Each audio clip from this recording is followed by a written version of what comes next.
राधे राधे दोस्तों। आज हम आपको सुनाएंगे एक बहुत ही अच्छी कहानी। अगर आप हमारे चैनल पर नए हैं तो प्लीज़ हमारे चैनल अपनी संस्कृति को लाइक करें, सब्सक्राइब करें और शेयर करें। बहुत समय पहले की बात है। एक राजा था। राजा बहुत ही ईमानदार और चक्रवर्ती सम्राट था। उसके बहुत सारा राज्य बहुत दूर दूर तक फैला था, बहुत बड़ा राज्य था। लेकिन राजा के एक बेटा था। वह अपने बेटे से राजा खुश नहीं था, क्योंकि वह बेटा उसे बेवकूफ लगता था। उस बेटे को राजा मूर्ख समझता था। उसे कोई भी अकल का काम करना तो दूर, कुछ भी वह करता धरता नहीं था और एक नंबर का काम चोर था। क्योंकि उसकी मोटी बुद्धि थी, उसकी समझ में कुछ नहीं जाता था। पर जो राजकुमार की माँ थी, वह उसको बहुत प्यार करती थी। वह उसके लिए अच्छा अच्छा खाना बनाती, अच्छा अच्छा पहनने को देती। अगर वह कोई गलत काम भी करता तो उसकी गलती के लिए कोई ना कोई बहाना बना लेती। लेकिन वह अपने बच्चे से बहुत प्यार करती थी। राजा हमेशा उसे डांटता फटकारता, लेकिन जो रानी थी वह हमेशा उसे दुलारती थी और राजा से लड़ती कि मेरे बेटे को ऐसे ही डांटते रहते हो। लेकिन राजा कहता कि यह मूर्ख है, अगर इसे डांटोगे नहीं तो कल को कोई परेशानी खड़ी कर देगा। लेकिन रानी उनकी बातों पर ध्यान नहीं देती थी। उसका बेटा बहुत ही बेवकूफ था और धीरे धीरे वह बड़ा हो रहा था और अब उसकी उम्र शादी के लायक हो गई थी। उसकी माँ जो रानी थी अब राजा से कहने लगी कि मेरा बेटा बड़ा हो गया है, सो उसके लिए कोई अच्छी सी राजकुमारी ढूंढकर उसकी शादी कर दो। पर जो राजा था वह अपने बेटे की बेवकूफियों पर बड़ा शर्मिंदा होता था। कभी कभी वह बहुत ही ऐसे ओछे काम करता था जिससे कि राजा को शर्मिंदा होना पड़ता था।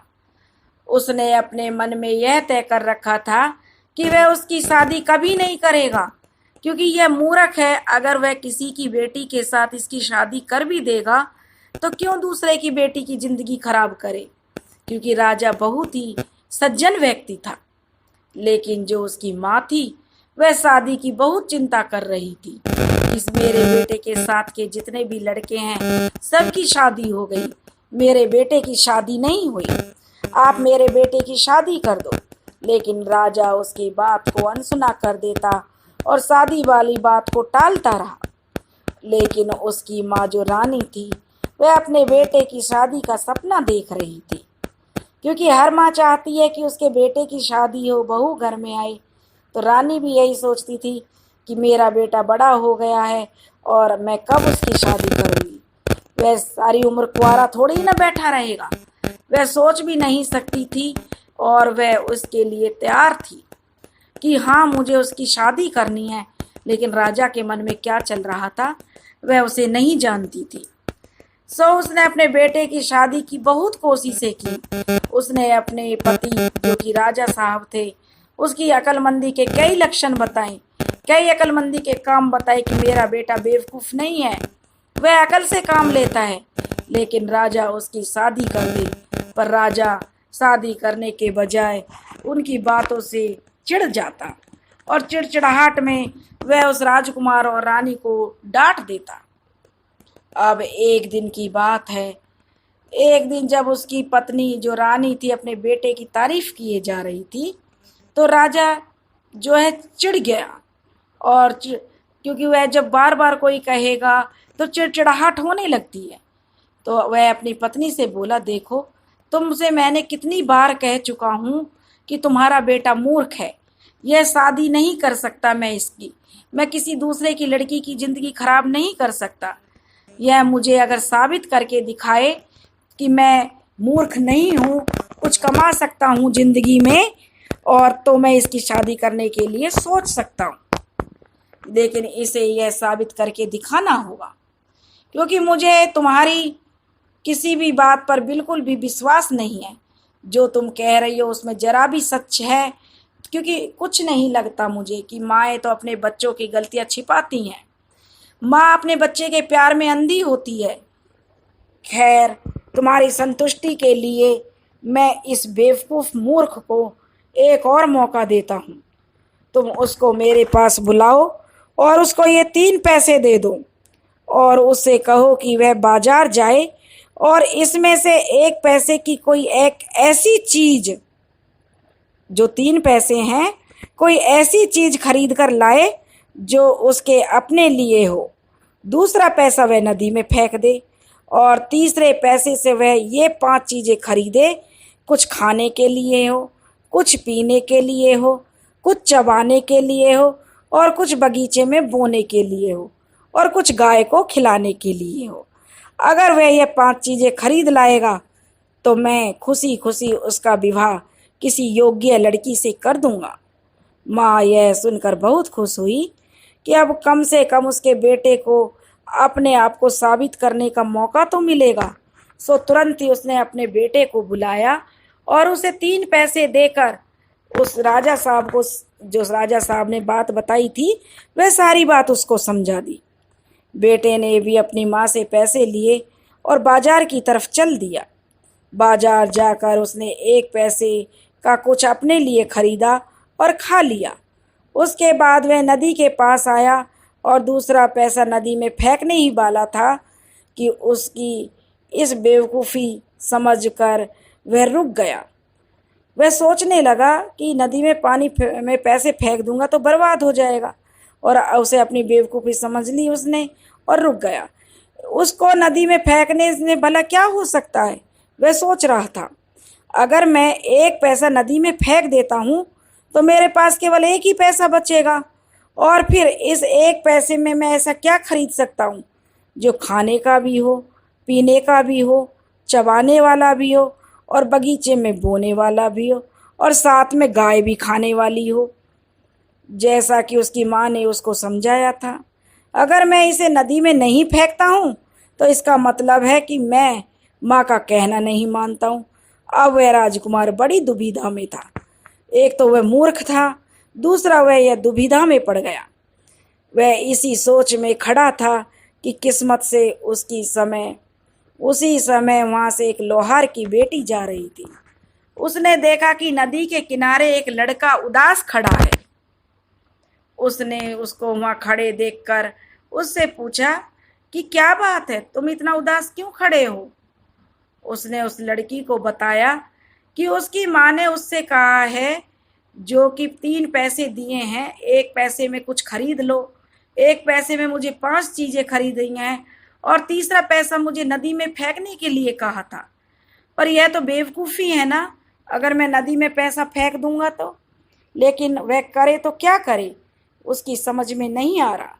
पैसा नदी में नहीं फेंकने पर तो माँ की आज्ञा का उल्लंघन होगा, जो वह मैं करना नहीं चाहता। वह लड़की भी बड़ी होशियार थी। वह बोली, मैं तुमको बताती हूँ कि तुम क्या खरीदो।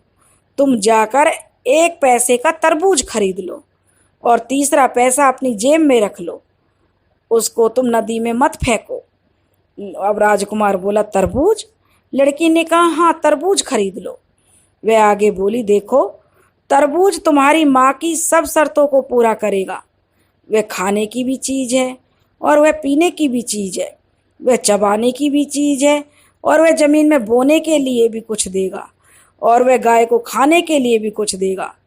तुम जाकर यह खरीद लो और ले जाकर अपनी माँ को दे देना। मुझे यकीन है वह तुम्हारी इस खरीद से बहुत प्रसन्न होगी। सो अब राजकुमार ने वैसा ही किया। उसने जाकर एक तरबूज खरीद लिया। जब अपनी माँ को ले जाकर तरबूज दिया तब उसकी माँ ने अपने बेटे की अक्लमंदी देखी तो बड़ी खुश हुई। उसको लगा कि उसका बेटा तो वाकई अक्लमंद है। वह तुरंत ही अपने राजा साहब के पास दौड़ी दौड़ी गई और उस तरबूज को दिखाकर बोली, देखो मेरे बेटे का काम, आप उसे वैसे ही मूर्ख मूर्ख कहते रहते हो। तरबूज देखकर राजा भी आश्चर्य में पड़ गया। बोला, मुझे विश्वास नहीं होता कि यह काम उस मूर्ख ने किया है। उसे तो अकल ही नहीं है, जरूर किसी ने उसको यह करने की सलाह दी होगी। लेकिन रानी तुनक बोली, आप तो ऐसे ही कह देते हो, क्या मेरा बेटा बेवकूफ़ है? फिर उसने अपने बेटे को अपने पास बुलाया और उससे पूछा कि तुमसे यह करने के लिए किसने कहा। तब राजकुमार बोला, पिताजी, एक लोहार की लड़की ने मुझे यह सलाह दी थी। राजा अपनी पत्नी की तरफ देखकर बोला, देखा तुमने, मुझे तो पहले से ही पता था इस बेवकूफ़ का काम ही नहीं है, यह तो निपट मूर्ख है। खैर चलो, अगर तुम राजी हो तो हम इसकी इच्छा कि अगर तुम्हारी इच्छा यही है कि इसकी शादी हो जाए तो हम इसकी इच्छा पूरी कर देंगे और इसकी शादी उस लोहार की बेटी से ही कर दो जो खुद इतनी होशियार है और उसने अपनी, क्योंकि उसने राजकुमार में इतनी रुचि दिखाई है। उसकी माँ ने ये बोली, इससे अच्छी बात तो कोई और हो ही नहीं सकती राजा साहब। लोहार की लड़की मुझे पसंद है क्योंकि वह बहुत बुद्धिमान है। अगले कुछ दिनों में राजा लोहार के घर गया और उसकी लड़की को देखकर आया जिसने उसके बेटे की सहायता की थी।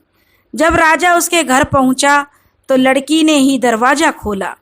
राजा ने उससे पूछा, बेटी, क्या तुम्हारे घर पर कोई है या तुम अकेली हो? लड़की बोली, जी हाँ। अब राजा ने पूछा, तुम्हारे माता पिता कहाँ हैं?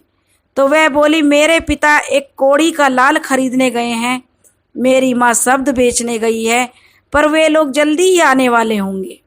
जब तक वे आए तब तक अंदर आकर आप उनका इंतजार करें।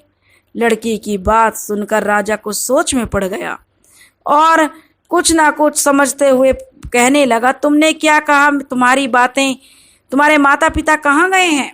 लड़की बोली, मैंने बताया तो है, मेरे पिता एक कौड़ी का लाल यानी लैंप के लिए गए हैं, तेल खरीदने के लिए, और मेरी माँ शब्द बेचने यानी कि शादी का रिश्ता तय करने गई हैं। राजा लड़की की होशियारी की बातें सुनकर बड़ा आश्चर्यचकित रह गया, पर उसने अपने विचारों को प्रकट नहीं होने दिया। उसी समय लोहार और उसकी पत्नी घर वापस लौट आए। वे अपने घर में इतने बड़े राजा को देखकर बहुत आश्चर्यचकित हुए। उन्होंने उनको आदर सत्कार किया, अभिनंदन किया और अपने घर कहा कि इस गरीब खाने में आने का कष्ट कैसे किया। तब राजा बोला, मैं अपने बेटे के लिए तुम्हारी बेटी का हाथ मांगने आया हूँ। लोहार ने इस रिश्ते को तुरंत स्वीकार कर लिया क्योंकि राजा के घर की उसकी बेटी रानी बनेगी। यह तो हर बाप सपना देखता है कि उसकी बेटी एक रानी बनकर रहे। लोहार को इससे क्या आपत्ति हो सकती थी। अब शादी का दिन तय कर दिया। अब जो राजा अपने घर लौट आया, घर आकर वह अपनी पत्नी से बोला कि सब ठीक है, लोहार शादी के लिए राजी हो गया है और शादी का दिन भी पक्का हो गया है। रानी यह देख सुनकर तो फूला नहीं समा रही थी कि अब उसके बेटे की शादी होगी।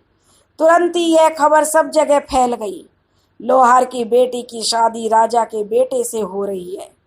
लोगों ने बातें बनाना शुरू कर दिया कि राजा अपने